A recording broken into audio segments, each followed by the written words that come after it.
Ciao ragazzi, oggi siamo a Milano alla LVMH Watch Week in compagnia di Mathieu Guy, sono il direttore artistico della Fabrique du Temps. e insieme a Michel Navas, Enrico Barbasini, cofondatori della Fabrique du Temps.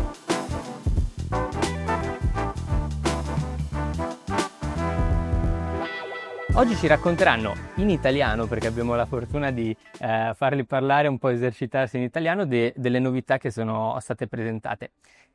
Raccontateci un pochino qual è la visione di Louis Vuitton su queste novità.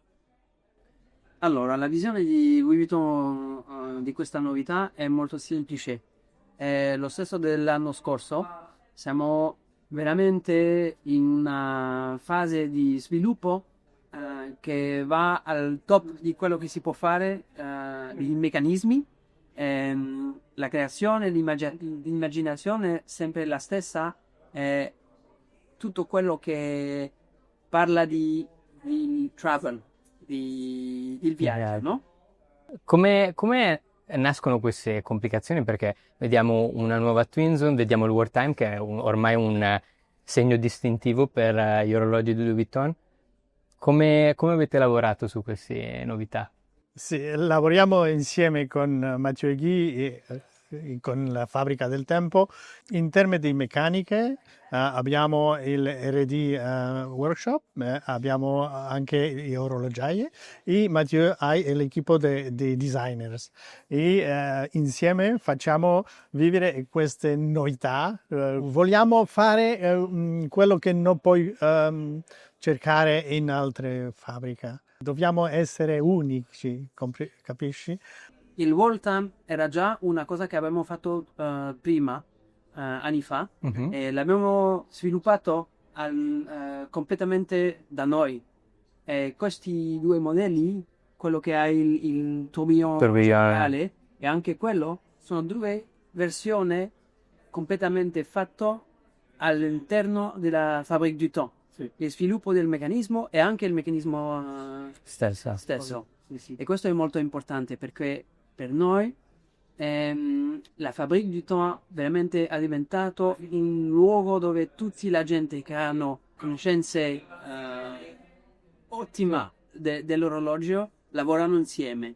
Infatti questa visione si nota perché gli orologi che ci sono qui sono per intenditori, a livello di complicazione, a livello di scelta di materiale, poi anche a livello di design. Ma la cosa che mi incuriosisce è il vostro rapporto, perché da una parte design, da una parte la parte tecnica, come funziona tra di voi? Vi scontrate? Trovate dei terreni comuni? Prendiamo un caffè insieme sì. e discutiamo di quello che vogliamo fare. Sì. Ogni giorno funziona così, più o meno. È vero, eh? Sì, possiamo avere un'idea e possiamo condividere l'idea e nasce così, sì. Per esempio il time zone, anche i nomi delle città, era un'idea di Michel e Enrico di mettere 3 lettere per ogni città. Allora, e anche il nome delle città sono diverse di quello che si trova in altri Marche. E quello è un po' lo spirito di Vuitton. Sì. Viaggiamo molto, perché purtroppo si parla sempre di viaggio. Quando pensiamo insieme un orologio, lui ha la parte molto tecnica e io invece c'è più la parte artistica, sì, di design. Per quello è bello di essere ogni giorno insieme e avere la possibilità di parlare insieme. E la filosofia della Fabbrica del Tempo è l'orologio può essere complicato, ma non deve essere complicato di uso, lo sai? Certo. E questo non c'è pulsanti. Tutto è maneggiato dalla corona. Sì. No, questo infatti è una cosa interessante. Poi il Wartime, questo Wartime in particolare, è un segno distintivo di Louis Vuitton. Quando si guarda questo tipo di Wartime si capisce subito che appartiene al marchio Louis Vuitton. Quindi adesso la collezione Scal sta diventando la piattaforma per voi dello studio di complicazioni, c'è una un focus su questa collezione per le complicazioni in particolare? No, penso di no, perché anche al Taiko abbiamo complicazioni. Allora, e anche Voyageur ha le complicazioni, ma Escal veramente parla di viaggio. E il tipo di complicazioni che abbiamo messo in Escal sono sempre complicazioni che hanno qualcosa di vero con il viaggio. Anche la 28 minutes Esatto. e anche qui c'è un viaggio, perché veramente La la lancetta, lancetta viaggio. viaggia. Sì. È un minute repeater con ore saltanti e minute retrograde. Questo è unico, è difficile da fare. E con Enrico e la Fabbrica del Tempo abbiamo pensato di fare questo. Deve essere giusto a livello di lettura, ma a livello Del suono. del suono. Sì, perché è un retrogrado. Quando è sopra 60, dove suonare 60 e quando al secondo dove suonare 0, sai? Quindi qual è la parte più complessa in questo? È proprio questa, quella del suono tra 0 e 60? Sì, perché è da un istante dove suonare è diverso. Quello è difficile. E il suono è sempre È il suono, molto- sì, sì. la cosa più difficile in questi orologi. E la bella cosa in Escal Minute Repeater è che non si vede La leva per la slitta? la leva, Sì. si dice in italiano. Sì, la slitta o leva Sì. per La il... leva non si vede perché è nascondita nella cassa, nella calore della sì, cassa. sì, sì. Non si vede, è discreta qua. No, esatto, infatti guardandolo, la cosa interessante è che quando si guarda un minute repeater si nota sempre la slitta a lato. Invece qui solo vista dal lato, sembra quindi un orologio... È molto, molto elegante, Sì, anche sì, perché sì. Escal è una collezione che deve essere sempre molto elegante. Sì, La cosa più importante, non è sportivo, è elegante. è elegante. Certo, perché poi è più tambour sulla sportività. E nella casa Escal è bellissima, con dettagli delle... Dei Sì, trunk di... Frank, sì, e l'ispirazione è veramente della tasca. Sì. Pazzesco. Bellissimo. E parlando invece di Twin Zone, Sì? Sì. come funziona questa complicazione? Abbiamo due versioni e ce n'è una che è particolarmente... Una versione più bling bling, Esatto, che è molto bella. che è molto bella con l'avventurina e diamanti. Come funziona? Ah, funziona. E qua abbiamo più da 24 fusi orari. Abbiamo 37. Perché ci sono fusi da mezz'ora, quarto, tre quarto. Con questo puoi aggiustare l'orologio a tutti i fusi orari. Incredibile. Con una lancetta c'è il World Time con due lancette, si può avere Tutto, più. esatto, Sì, sì. certo. Perché wartime alla fine uno è un po' più limitato ai 24 fusi orari. C'è quello, c'è anche la lancetta per i minuti, allora si Sì. può aggiustare precisamente Ogni quarti ogni quarti di ora. Beh, è incredibile. Infatti, adesso vedendoli tutti insieme, vedendo anche queste complicazioni, mi fa incuriosire il percorso di La Fabrique du Temps anche verso gli altri marchi, perché abbiamo Enrico che ci aspetta di lì per parlare di Daniel Roth e Gerald Genta. Sì, giusto. Sì, adesso abbiamo Louis Vuitton, ma anche Daniel Roth e Gerald Genta. La Fabbrica del Tempo è questa zitta, sì. Eccoci, adesso siamo con Mathieu per parlare di Gerald Genta, perché quando si parla di design si parla di questo marchio. Ovviamente. Adesso abbiamo qui due novità della collezione Geneva e siete partiti con una complicazione molto importante, mentre adesso ci sono le ore e minuti. Come cambia disegnare un orologio complicato però molto semplice all'aspetto e poi un'ora e minuti? Cosa cambia? Cosa cambia è che primo, quando abbiamo disegnato l'anno scorso la Minute Repeater, l'idea c'era realmente di fare un disegno per il movimento. In questo caso abbiamo la libertà di scegliere un movimento un po' più piccolo e proporre una versione più piccola.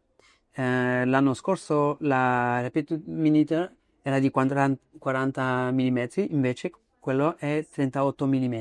Allora è completamente diverso le dimensioni.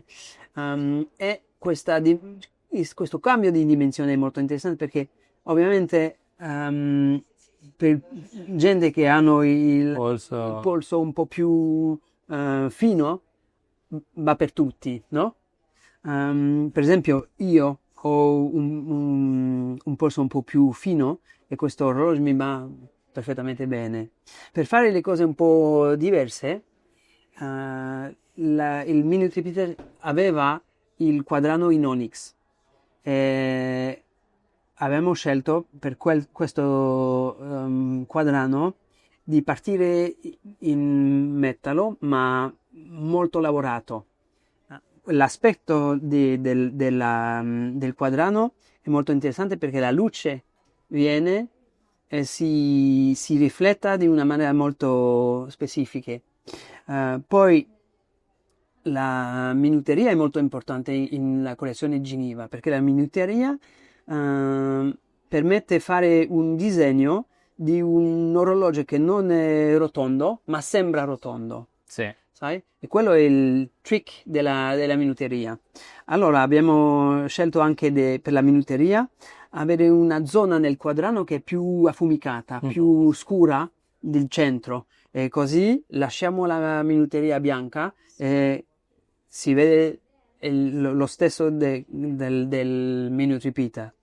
Poi la cosa diversa in queste due versioni è che abbiamo scelto di presentare una versione oro giallo e oro bianco, ma l'oro bianco abbiamo lasciato gli indici e le lancette in oro rosso. E questo mi sembra essere tipicamente Gérald Jantat. È la parte un po' più dandy, un po' più elegante, anche femminile dell'orologio. E a me questo mi piace molto perché io penso che è molto elegante. Io ho sempre avuto una domanda perché deve essere difficile adesso portare avanti il nome di Gérald Jantat. Qual è il trucco per portarlo avanti? Quindi in termini di design, perché qua vediamo comunque un suo carattere attuale, non è per dire lo stesso orologio che di un disegno di Jantat, no, c'è comunque una rivisitazione. Qual è il trucco? Il trucco è il più importante di capire che è Gérald Jantat. Gérald Jantat è l'eleganza, è molto importante, e anche un po' di audacità, sai? Pensare le cose diverse. Per esempio, io quando parlavo con i miei colleghi mi hanno detto perché hai messo i lancette indici rossa? Sarebbe meglio grigio. Ho detto no, rossa, così è tipico Gérald Jantat. Quando hanno visto l'orologio, il risultato finale, hanno detto sì, aveva ragione. Allora il trucco anche è di capire che l'eleganza e una parte solare deve essere inclusa in ogni disegno. Assolutamente, infatti lo vediamo anche nella versione in oro più di tutte che emerge questa luce. E adesso, prima di parlare di Daniel Roth, come cambia le due cose? Come cambia a livello di anima di brand tra le due? Daniel Roth è molto diverso. Daniel Roth quasi io il disegno quasi non ho fatto niente perché la cosa la più importante di Daniel Roth è il meccanismo. La bellezza del meccanismo, come è fatto tutto a mano, questo è Daniel Roth veramente. Invece Gérald Jantat è un disegno molto importante, vedi la differenza? Ok. Questo è la cosa che abbiamo scelto di guardare l'originalità del disegno vero di Daniel Roth, e invece per Gérald Jantat aprire tutte le dimensioni del disegno. Abbiamo fatto tutto questo percorso, abbiamo riunito Michel ed Enrico, entrambi cofondatori della Fabrique du Temps, per parlare in questo caso di Daniel Roth. Abbiamo qua un orologio davvero speciale, quindi adesso dovete raccontarci Daniel Roth scheletrato oggi. Sì. Come siete arrivati a questo? E siamo partiti dal DR02, che sarebbe il movimento del extrapiatto pieno, quello che abbiamo presentato l'anno scorso.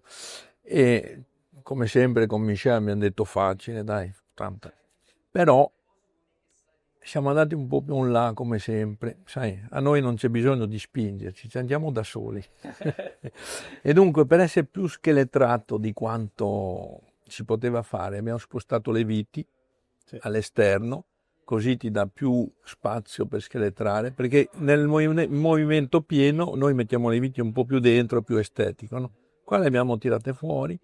Poi quando abbiamo scheletrato i ponti abbiamo detto no, la forma non va bene, allora abbiamo rifatto tutte le forme, certo.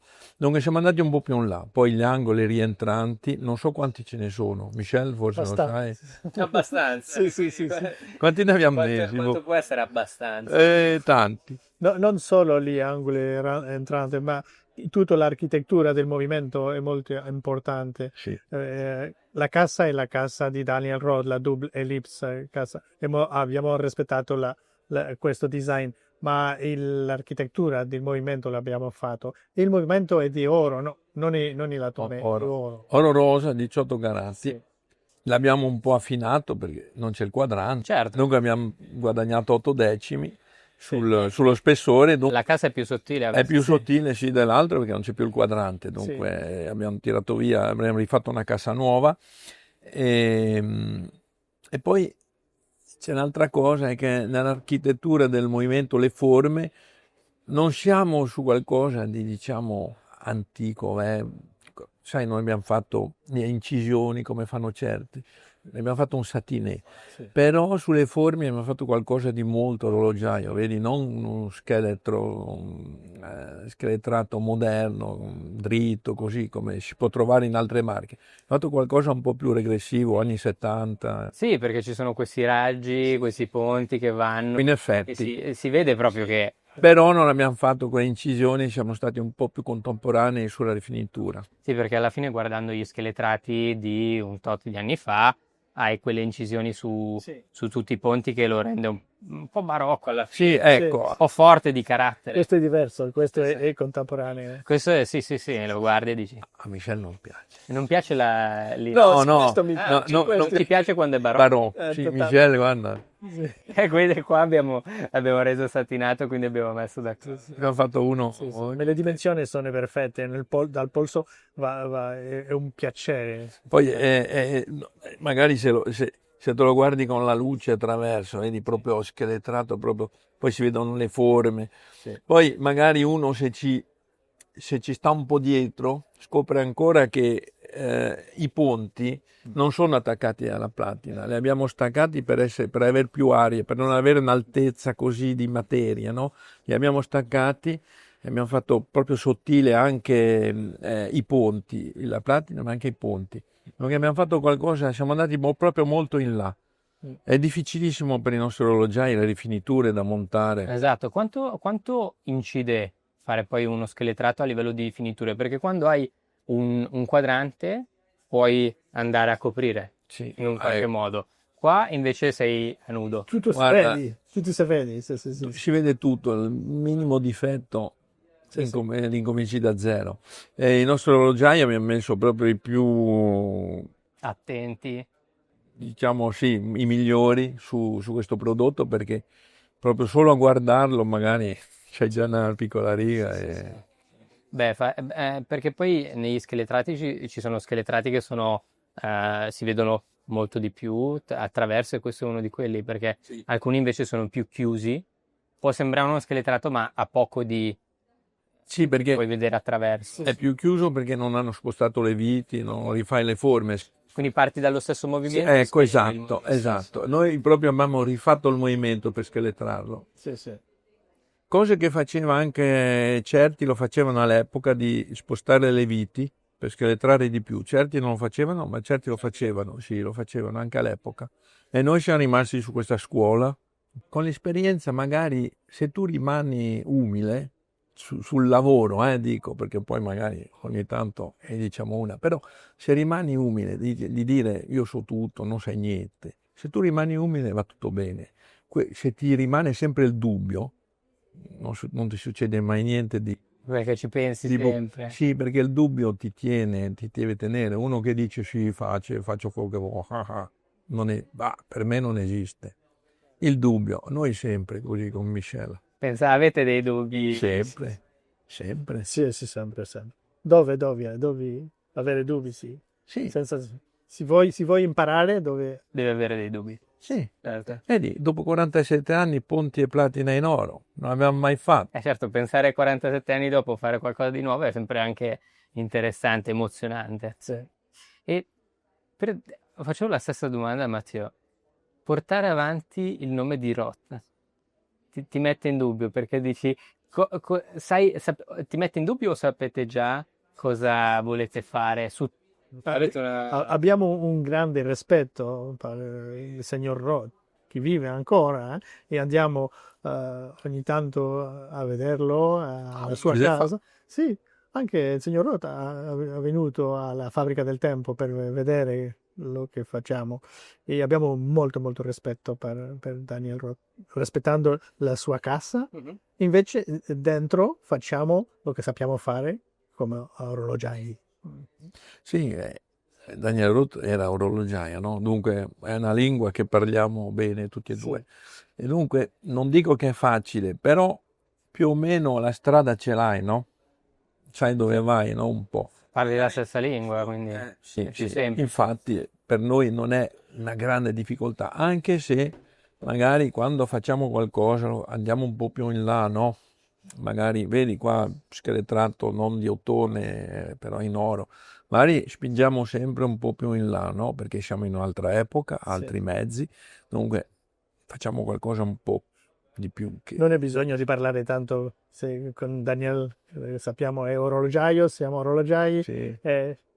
Vi capite? Sì, si capisce subito. Sì. E lui cosa dice? Qual è il feeling con lui quando viene da voi? Sì. Quando abbiamo finito questo orologio, abbiamo stato alla sua casa e quando il signor Roth prende la lupa gli ha detto è più bello, è bello. Sì. Però ha detto più bello del mio, però avete altri mezzi.